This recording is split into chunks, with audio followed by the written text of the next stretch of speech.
నిన్న రాష్ట్ర వ్యాప్తంగా జరిగినటువంటి పోలింగ్లో తెలుగుదేశం పార్టీ, జనసేన, బీజేపీ కూటమి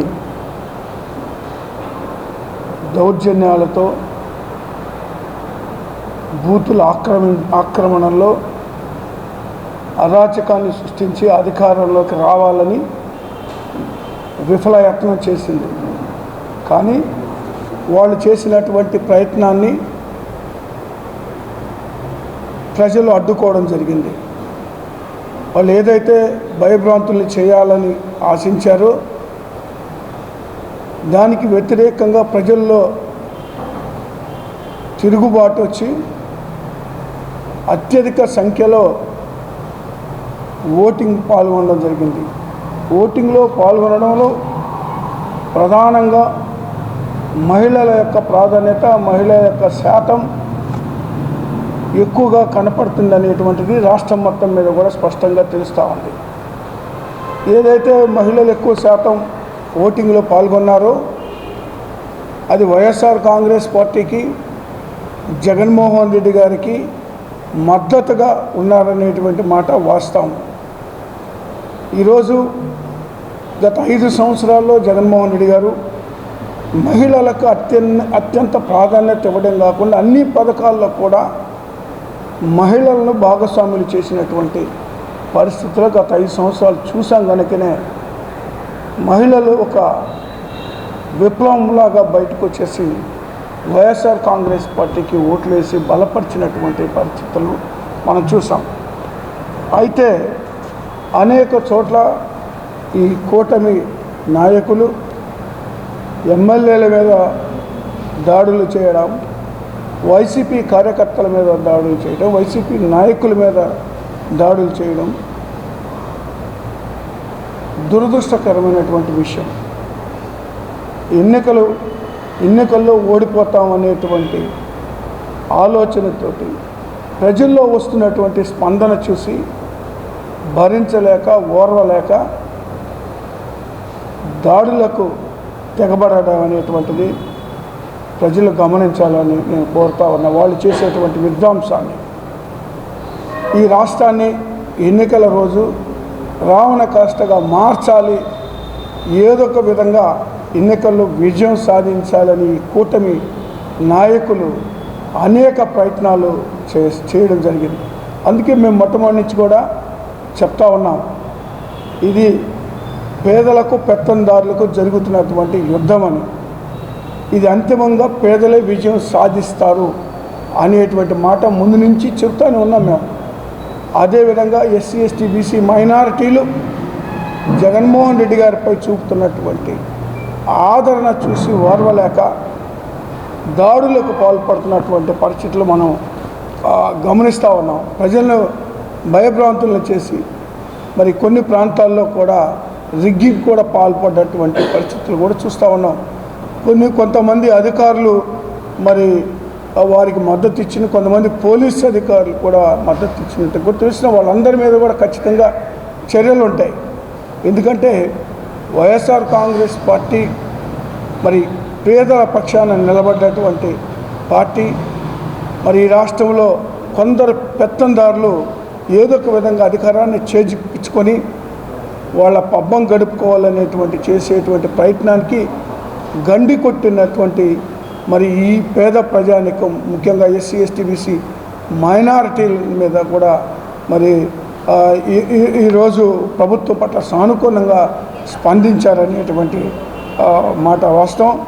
అయితే ఈరోజు మరి ఏపీ ప్రజలు నిన్న వాళ్ళ విఘ్నతను చూపించారు. ఆంధ్రప్రదేశ్ ప్రజలు విఘ్నులు. ఏదైతే ప్రజలకు మేలు చేస్తారో, ఎవరైతే ప్రజల పక్షాన నిలబడతారో, ప్రజల సంక్షేమం కోసం ఎవరైతే కృషి చేస్తారో వాళ్ళ వైపు నిలబడ్డారు అనే దానికి నిన్న జరిగినటువంటి పోలింగు శాతం చూసినా కానివ్వండి, లేదా ఆ పాల్గొన్నటువంటి ముఖ్యంగా మహిళలు కానివ్వండి, ఎస్సీ, ఎస్టీ, బీసీ మైనార్టీలు కానీ ప్రత్యేకంగా వాళ్ళ యొక్క ఓటు హక్కుని పూర్తి స్థాయిలో వినియోగించుకునేటువంటిది మనం స్పష్టంగా చూస్తూ ఉన్నాం. ఎందుకంటే కూటమి దాడులు కూడా ఎదురొడ్డి మరి ఎన్నికల్లో జగన్మోహన్ రెడ్డి గారు ఇస్తున్నటువంటి సంక్షేమ అభివృద్ధి కార్యక్రమాలని కొనసాగించాలని, మరొకసారి జగన్మోహన్ రెడ్డి గారిని ముఖ్యమంత్రిగా చూడాలనేటువంటి ఈ యొక్క పేద వర్గాల యొక్క ఆలోచనకి అనుగుణంగా వాళ్ళు ఎన్నికల్లో వాళ్ళు పాల్గొనడం జరిగింది. అదేవిధంగా ముఖ్యంగా మహిళల్లో శాతం చూస్తేనే వైఎస్ఆర్ కాంగ్రెస్ పార్టీ విజయ దుందుబి మోగిస్తోంది అనేటువంటి ఆలోచన సూచన పరంగా తెలుస్తూ ఉంది. అప్పటి నుంచే మరి వీళ్ళు ఒక తెలుగుదేశం పార్టీ నాయకులు మరి ఎప్పుడైతే ఓటమి భయంతోనే ఈ దాడులకు అనేటువంటిది కూడా పాల్పడతారు. రాష్ట్రం మొత్తం మీద కూడా అనేక ప్రాంతాలు, ఏదో ఒక ఇక్కడ ఈ ప్రాంతంలో కాకుండా రాష్ట్రం మొత్తం మీద కూడా అనేక ప్రాంతాల్లో ముఖ్యంగా ఎమ్మెల్యేల మీద కానివ్వండి, కార్యకర్తల మీద కానివ్వండి, మరి నాయకుల మీద కానీ జరుగుతున్నటువంటి దాడులు, కానీ వీళ్ళు ఎన్ని దాడులు చేసినా వైఎస్ఆర్ కాంగ్రెస్ పార్టీ విజయం సాధిస్తుంది అనేటువంటిది మాట వాస్తవము. జగన్మోహన్ రెడ్డి గారి యొక్క వైఎస్ఆర్ కాంగ్రెస్ పార్టీ యొక్క విజయాన్ని అడ్డుకునే పరిస్థితుల్లో ఏ పార్టీ కూడా లేదు. ఈ 5 సంవత్సరాల్లో అభివృద్ధి సంక్షేమ కార్యక్రమాలే శ్రీరామ రక్షగా మేము భావిస్తూ ఉన్నాం.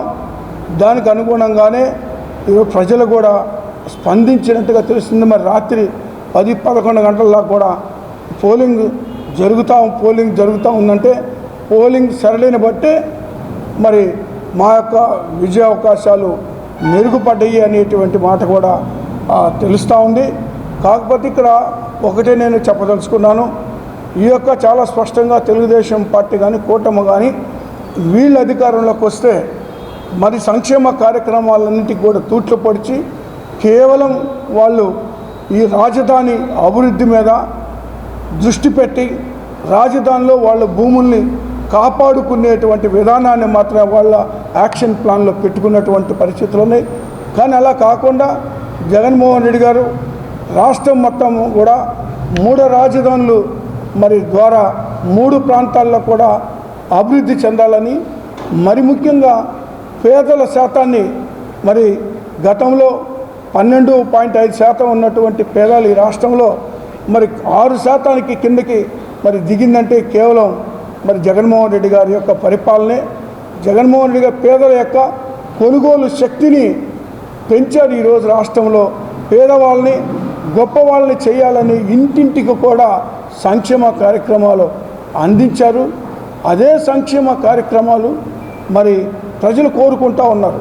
మళ్ళీ రాబోయే రోజుల్లో కూడా జగన్మోహన్ రెడ్డి గారు ఉండాలని, జగన్మోహన్ రెడ్డి గారు ఈ సంక్షేమ కార్యక్రమాలని కూడా కొనసాగించాలని కోరుకుంటున్నారు. అలాగే సంక్షేమ కార్యక్రమాలు కూడా ఉన్నటువంటి సంక్షేమ కార్యక్రమాలు ఏదైతే నవరత్నాల ద్వారా అందిస్తున్నారో వాటిని మరీ మెరుగుగా రాబోయే 5 సంవత్సరాల్లో మరి మరింత మెరుగుగా ప్రజలకు అందించాలనేటువంటి ఆలోచనతోటి ఈరోజు ప్రభుత్వం మరి కృత నిశ్చయంతో ఉంది. అదేవిధంగా గతంలో తెలుగుదేశం పార్టీ మరి అధికారంలోకి వచ్చినప్పుడు కూడా 650 హామీలు ఇచ్చి కూడా నెరవేర్చకుండా పోయి దిగిన సందర్భంలో ఈరోజు అదే వైసీపీ అధికారంలోకి వచ్చిన తర్వాత 99.5% నెరవేర్చినటువంటి సందర్భంలో మరి అదే సంక్షేమ అభివృద్ధి కార్యక్రమాలని ఈరోజు ఆంధ్ర రాష్ట్ర ప్రజలు మరి కోరుకుంటూ ఉన్నారు. మరి అది రేపు రాబోయేటువంటిది మరి మరొకసారి రాబోయేటువంటిది కూడా పేదల ప్రభుత్వం, అది రాబోయేటువంటి విజయం కూడా పేదల విజయంగానే మేము భావిస్తామని తెలియజేస్తూ ఉన్నాము. పర్టికులర్గా ఈ ప్రాంత ప్రకాశం జిల్లాకి సంబంధించి కూడా మరి దాదాపు మరి ఉన్నటువంటి అన్ని సీట్లు కూడా వైఎస్ఆర్ కాంగ్రెస్ పార్టీ కైవసం చేసుకోబోతూ ఉంది. మరి ముఖ్యంగా మరి ఒంగోలులో కూడా మాలినేని శ్రీనివాసరెడ్డి గారి మీద కూడా అనేకమైనటువంటి దుష్ప్రచారాలు చేసి ఆయన్ని అబాసు పాలు చేయాలని రకరకాల ప్రయత్నాలు చేసినటువంటి తెలుగుదేశం పార్టీ మరి ఈరోజు సతికిల పడిపోయింది. నిన్న జరిగినటువంటి పోలింగ్ చూస్తే మరి ఈయన దాదాపు 25,000 ఓట్ల మెజార్టీతో ఒంగోలు నియోజకవర్గం కూడా గెలవబోతూ ఉంది. కాబట్టి నేను ఒకటే చెప్పదలుచుకున్న, అరాచకాలతోనే, దౌర్జన్యాలతో, దుర్మార్గాలతో, తప్పుడు ప్రచారాలతో తెలుగుదేశం పార్టీ ముందుకెళ్ళిన తప్పితే వాళ్ళు వస్తే అధికారులకు వస్తే మేము పలాని పని చేస్తాము అని, మేము ఇది చేయగలము అని చెప్పి ప్రజల్లోకి వెళ్లకుండా కేవలం దుష్ప్రచారాలతోనే మరి ప్రజల మధ్యలోకి వెళ్ళి ఎలక్షన్కి వెళ్దాం. అందుకే ప్రజలు తగిన గుణపాఠం రేపు చెప్పబోతా ఉన్నారు. రేపు జరగబోయేటువంటి మరి నెక్స్ట్ కౌంటింగ్లో ఖచ్చితంగా కూడా వైఎస్ఆర్ కాంగ్రెస్ పార్టీ అభ్యర్థులు విజయదుందుబి మోగించబోతున్నారు. తిరిగి జగన్మోహన్ రెడ్డి గారు మరి ముఖ్యమంత్రిగా ప్రమాణ స్వీకారం చేయబోతున్నారని ఈ సందర్భంగా తెలియజేస్తా ఉన్నారు.